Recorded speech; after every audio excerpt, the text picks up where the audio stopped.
Je m'appelle Gérard Guillaume, je suis rhumatologue de formation. J'exerce depuis 1960, l'année prochaine, ça fera 40 ans.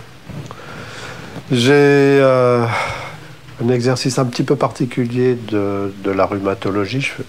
Bien entendu, j'ai un exercice classique, mais je pratique l'acupuncture depuis plus longtemps que la rhumatologie. J'ai commencé l'acupuncture en 71, donc oui, ça fait 45 ans. J'ai dû écrire une dizaine de bouquins professionnels, à la fois sur l'acupuncture, la diététique, la phytothérapie chinoise, enfin, etc., etc. C'est un aspect de mon travail. À côté de ça, je fais de l'immunorhumatologie, mais je le travaille comme un homéopathe, c'est-à-dire en travaillant des très très hautes dilutions. C'est d'ailleurs ce qui m'a amené à rencontrer Laurent Schwartz.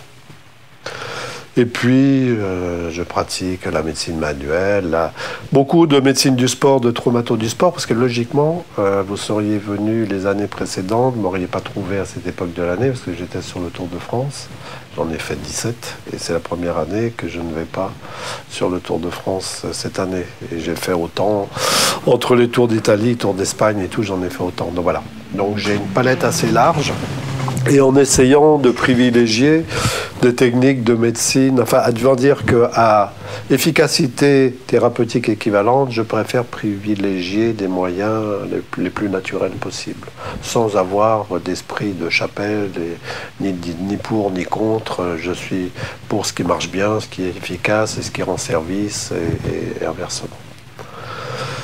Dans mon parcours, j'ai pris un petit peu de recul à un moment donné avec les activités d'enseignant que j'avais en particulier en acupuncture, et j'ai rencontré Jacques Benveniste dans les années 90 et j'ai travaillé avec lui jusqu'à son décès en 2004 pour travailler justement sur les hautes dilutions.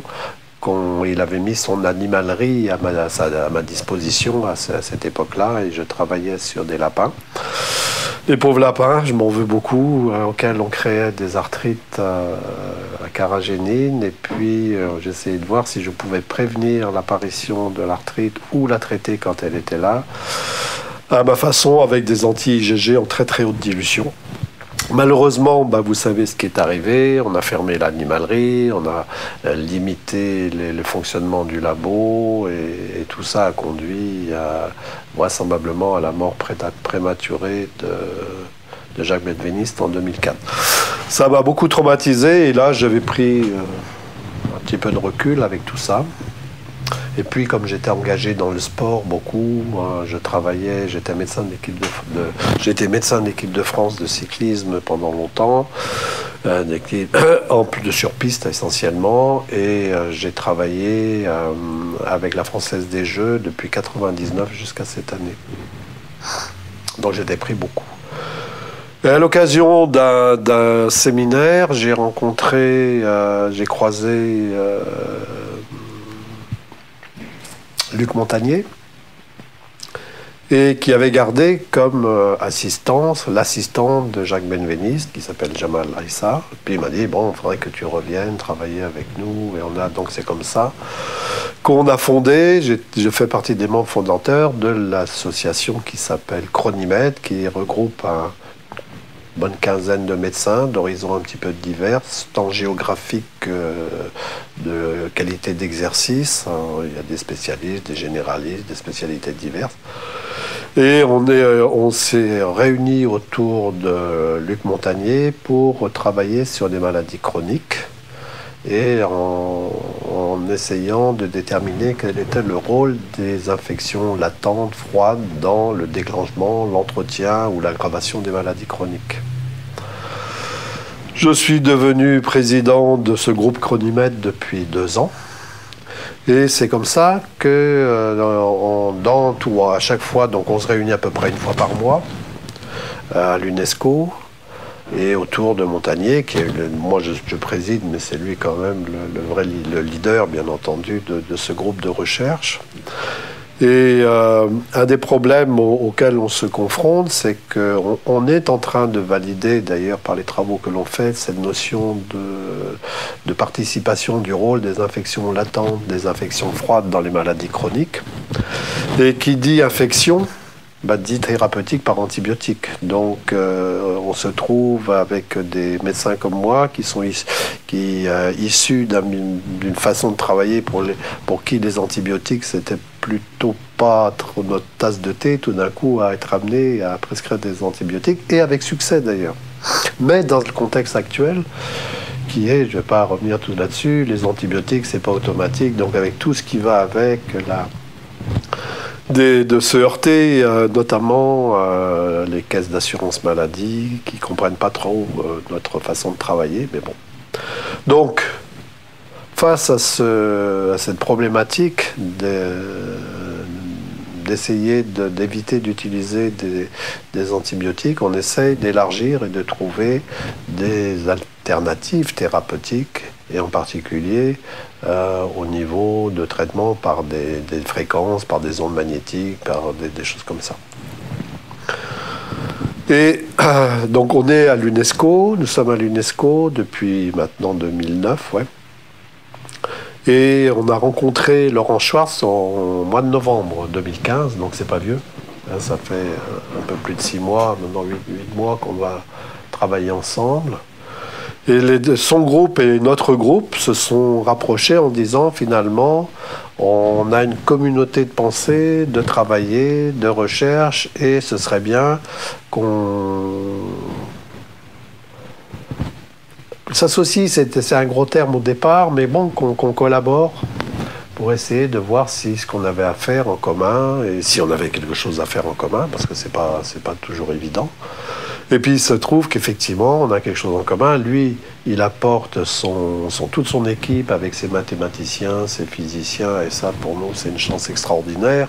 Surtout quand on travaille dans des domaines comme les nôtres, où on est très branché sur un aspect énergétique, que ce soit fréquentiel, que ce soit médecine chinoise ou peu importe. Mais ceux qui nous dépatouilleront des problèmes posés, ce sont les physiciens, ce ne sont pas les médecins. Ça, on est clair, il suffit de voir tous les problèmes auxquels on se heurte avec le monde classique, universitaire, qui ne veut pas sortir de ses dogmes et qui ne veut surtout pas remettre en cause des paradigmes anciens. Donc nous, on est très heureux de collaborer avec Erwan Bigan, avec tous ces gens-là, pour justement voir comment on peut faire. Et donc, au départ, le groupe Chronimed n'avait strictement rien à voir avec la cancérologie, mais la cancérologie, ça fait partie des pathologies chroniques.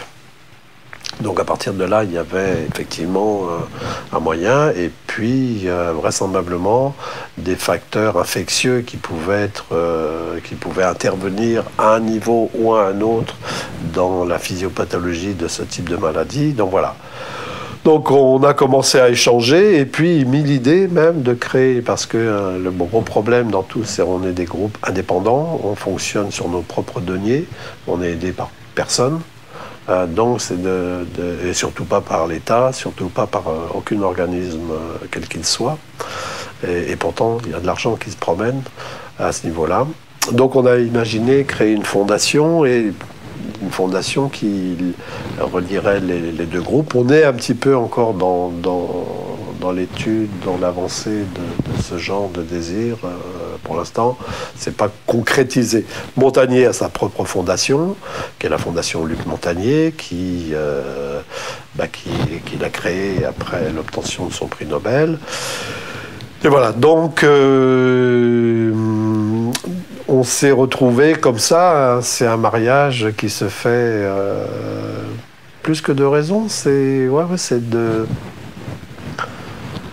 on est motivé et mu par les mêmes volontés, par les mêmes interrogations, par ne pas être limité par des a priori, et d'essayer d'aborder des problèmes avec un œil pas forcément nouveau, puisque Laurent Schwartz se réfère à un prix Nobel allemand, Otto Warburg, qui a eu son prix Nobel en 1930, donc c'est pas très nouveau, mais avec un œil neuf, ce qui n'est pas tout à fait pareil.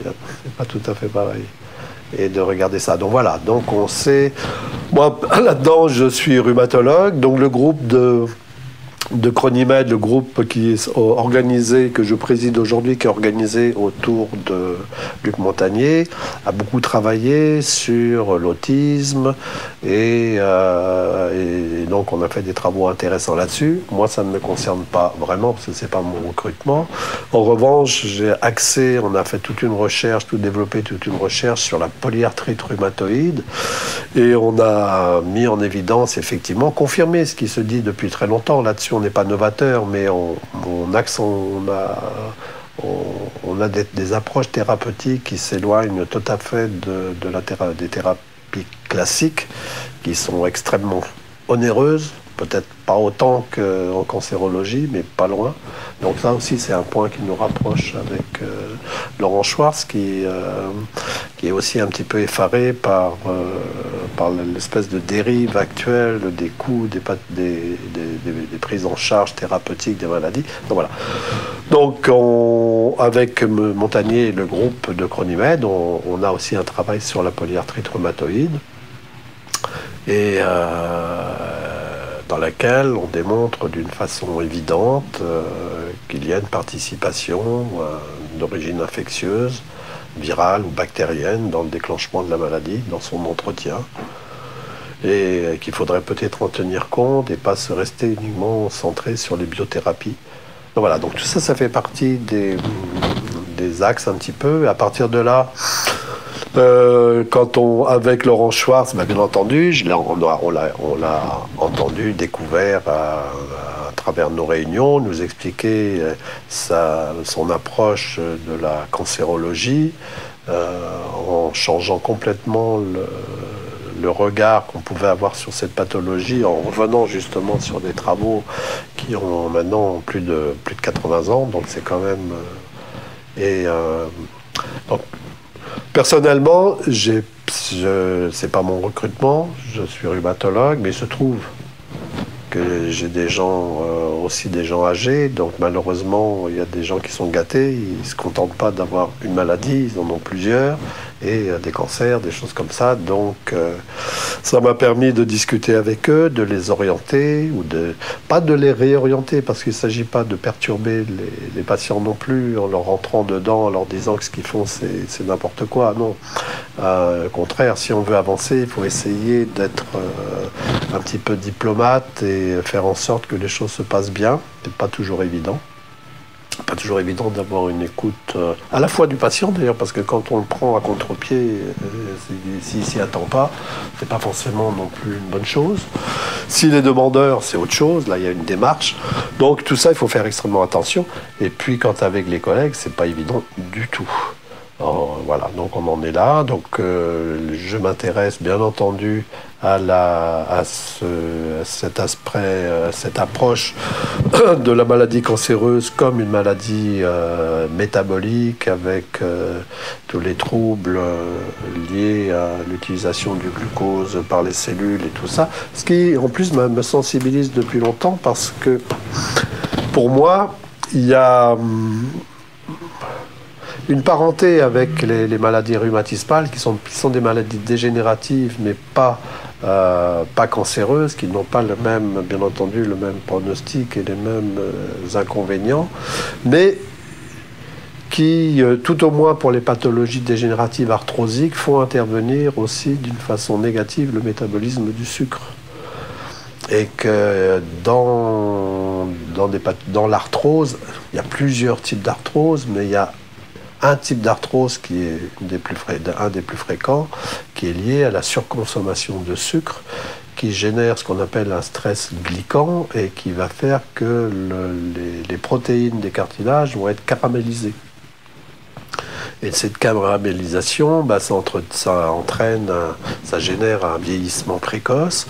Et ça fait longtemps que je m'étais intéressé déjà à l'acide lipoïque pour l'utiliser, et notamment avec le sport. Alors ça part un peu dans tous les sens, mais il y a des filiations dans tout ça.